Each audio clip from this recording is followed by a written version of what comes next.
with HIV infections. And we're told the new infection rate of HIV in Ghana is causing fear and panic among the general public. The current figures show that there has been a 21% increase in new infections across all ages. Stakeholders say the situation is unsafe and needs a radical approach. What do you think can be done to reduce HIV infections in Ghana? For the past few years, I've realized that the HIV education is not flowing. They are not talking about it again. So people think that, well, it's gone or it's no longer around. But I think they should keep educating people on it. They should keep talking. They should organize forums, sit people down, and then talk to them. Most of us in Ghana will listen to our religious leaders. If religious leaders are involved in solving these problems, I think it can solve more than just doing the work outside. Let's bring the religious leaders on board. We know the ABC method, but then my position has always been that abstinence is the best, because if we educate more of the youth to abstain, it will help them not to even go into it to get the infection, because we know contraceptives are not 100% protective. So my position has always been abstinence. When there is much education and then there's abstinence, it would help keep this HIV issue. Even though education and abstinence, as I'm talking about, has been the norm, I think we should hit on that very hard.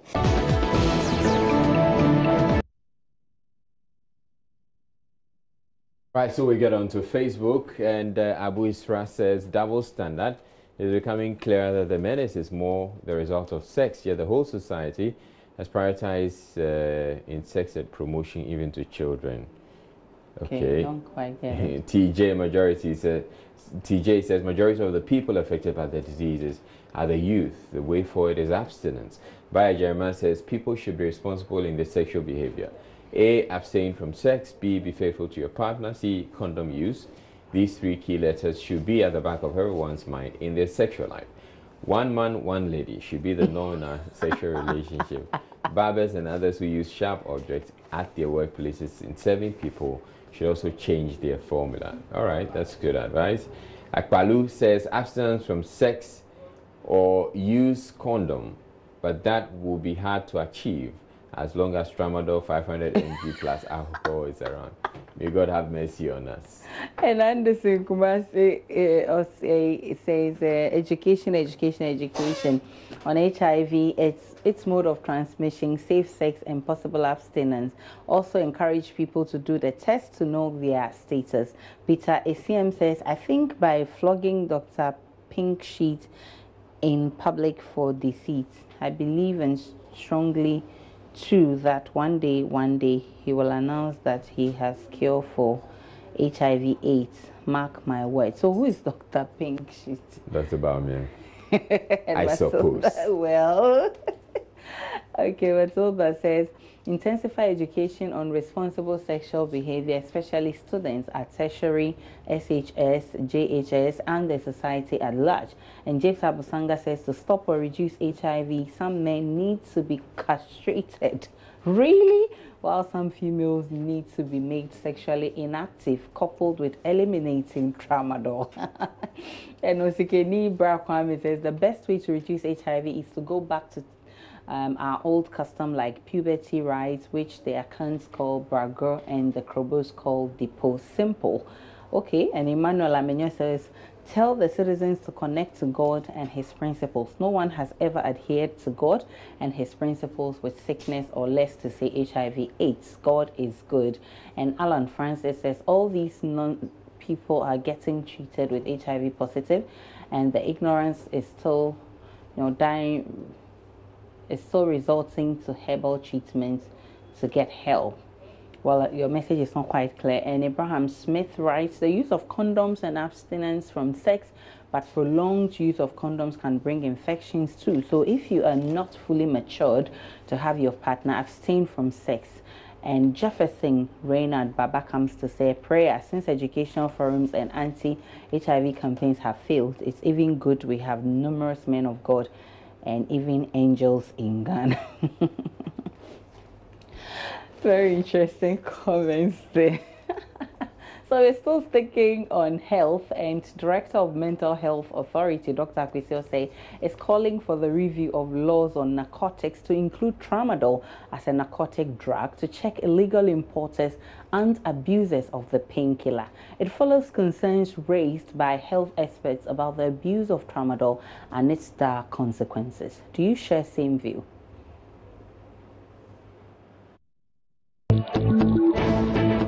It's one of the measures that can be put in place to try and stop the abuse of tramadol, but to think that it will unilaterally or comprehensively solve the whole issue of its abuse, I think it will be quite mediocre on our part.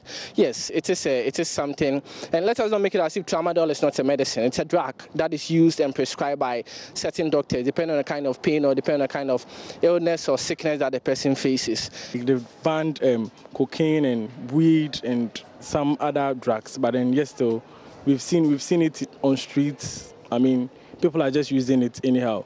So this tramadol thing, I don't think that solution can work for it. It may not be the surest way to stop its usage, but it is going to help reduce the rate at which people use it. It's a call in the right direction. If it's added to the narcotics, it's going to help.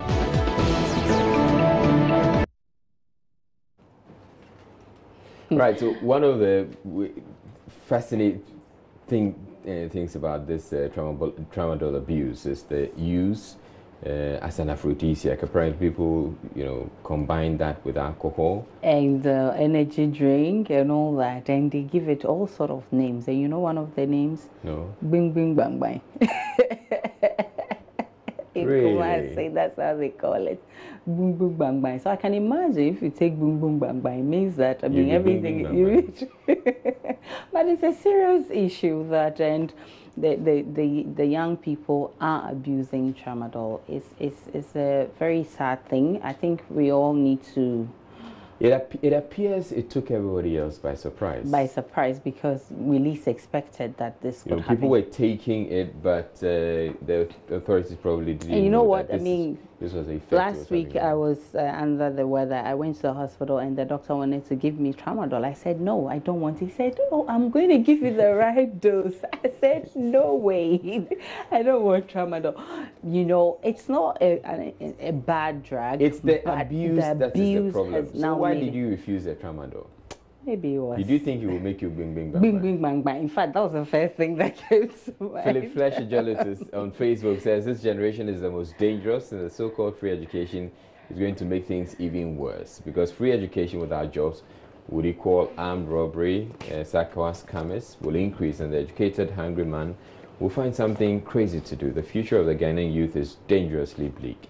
James Abusanga says, yes, it is one of the surest ways, but let's be citizens, not spectators, by reporting the existence of every tramadol in any shop in Ghana. Nedi Nana says maybe criminalization of its abuse is necessary, but I reckon education of the people of the harmful effects of its abuse is more important. Smoking marijuana is illegal, yet it is abused every day. And the most disturbing is the fact that a lot of people, especially young ones, become new users every day. And I think I share with this person. Walanyo Akweche says, my boss, this law will not work. Just mark it on the wall. So far as these Abuchi people are living in Ghana and moving free range, forget it. Those nail cutters, just approach them and see if you can get some to buy. Bayo Jeremiah says, it's a big no. We have a serious challenge when it comes to the implementation and enforcement of our laws. We should rather intensify public education on the effects of the abuse of tramadol. And Maukwenya Billy says, same primitive thinking measures will not help. Find jobs for the youth to keep them busy. They won't even think of tramol anymore. And Edward Miller says, aren't we tired of these committees? These institutions, are there yet we have problems of drug abuse? What at all is their work? Okay, I'm not sure he's talking about setting up committees. He's only saying that we should add tramadol as a narcotic drug so that anybody who imports it illegally can be, the law can deal with such people and people who abuse it like they do with weed and cocaine and the rest.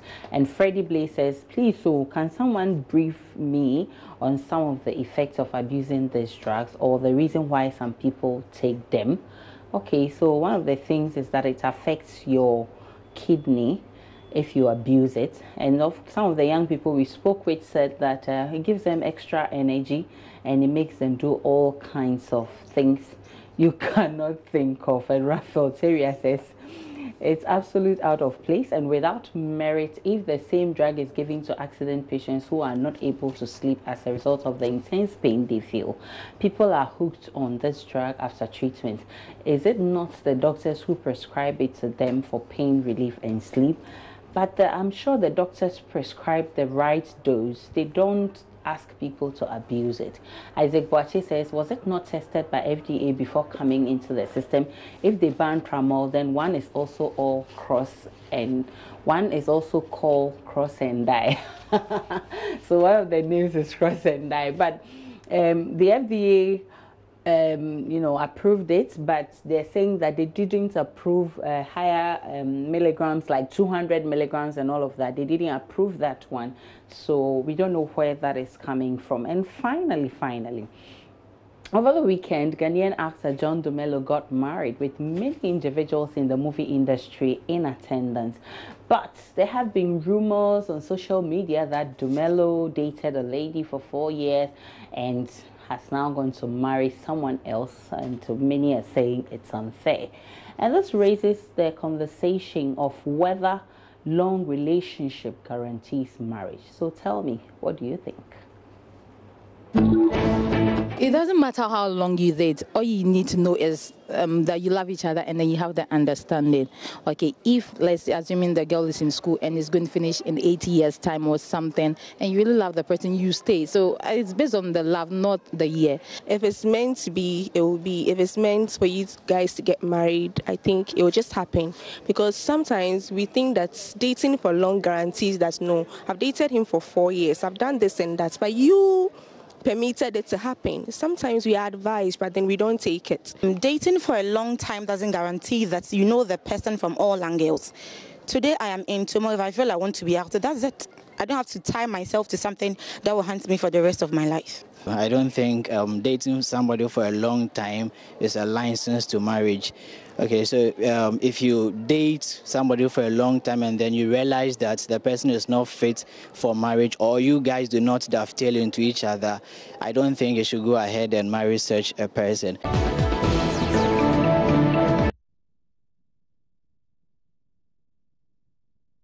All right, that's very interesting there. And of course, if you ask me, Israel, I mean, a long relationship does not guarantee marriage. I think that if it will happen, it should have happened even earlier than the 4 or 5 years or 7 years you're talking about. Let's check out. So Edu Senok says, being in a vehicle for a long journey doesn't mean the car is for you. Jemfi Opoku says, even Nelson and Juliet Ibrahim are the best people to answer this. How them suffer down there, no, but still no marriage. I don't know what you're talking about. We really don't want to be part of this. Okay. Kwame Bedu says, yes, because being with someone for more than 3 years means the person is good for you, so why don't you go ahead and get married? Though I know even marriage can break down, but if you love each other for that long, then I think you should get, or if you live with each other for that long, then I think you should get married. Kenneth Barr says, dating someone for a long time is not the main problem. Some people may date for years and may or may not marry due to, one, the attitude towards a partner, may call for a marriage or not. Example, respect, help, or encouragement, your actions towards friends and family. And it goes on and on and on and on and on. Okay, let's go to Al-Hassan Abukar. It says, the annoying part is that after years of dating the man, the man will now organize one event, hide a ring somewhere, and then after some time he'll pull out the ring and ask, will you marry me? What nonsense. Anyway, in some cases the lady will say no. Luchu says, not necessarily if you're not dating for a purpose. When you date someone for long and there is no talk about settling down, it's time to talk and advise each other. Dating needs a purpose, and without it, expect nothing in return. And Obapa Akosia Sapoma writes, in this era of black apps and side chicks, a man who has lost interest wouldn't break up with you but keep you for years, and when he finally makes a choice, which may not be you, he will secretly get married, thereby wasting your time. So long term is not worth it. We always see the writing on the wall, but hope for a change positively. So you talk about the signs when you see it, and if no tangible answer comes out, you just advise yourself. And of course, I think I salute Obapa for this one, because yeah, you should see it coming. If it's going to happen, you will see it. Abubakar said, nah, not at all. Some girls have become Lord of the Ring for carrying rings on their fingers for 20 years, and I can mention names, so please don't. And another boy says, it depends on so many things. For instance, at the initial stage of the relationship, where either the man or woman have the mindset that they will marry, but at a point in time when one detects a strange behavior, this can change this mindset and results in breakup. Nana Sego Harrison says, if you have dated him for years and he hasn't said anything about marriage, my sister, buy the ring yourself, carry him to the church and marry him by force. Wow, that's interesting. Well,